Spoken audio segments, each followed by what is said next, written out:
তো বাজার থেকে আমি বাড়িতে ফিরে চলে এসেছি। আর আমি টোটো থেকে পাঁচমাথার মোড়ে নামার পর থেকেই বৃষ্টি শুরু হয়ে গিয়েছিল। তাই শুধুমাত্র বাজারে গিয়ে এই দুটো থ্রি পিস কিনতে পেরেছি, আর কোনো কাজই আজকে করতে পারিনি।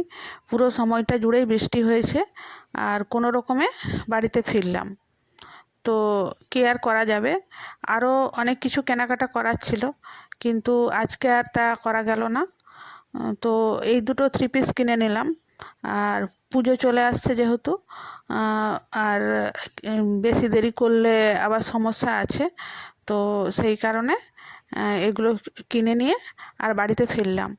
আর এর মধ্যে আবার যেতে হবে, বাকি আর যে সমস্ত জিনিস কেনাকাটা করার আছে ওগুলো আবার সেদিন করব। তো আর কি করা যাবে, বৃষ্টিটাও এমন টাইমে এলো। আর আজকের মতো ভিডিওটা এটুকু পর্যন্ত।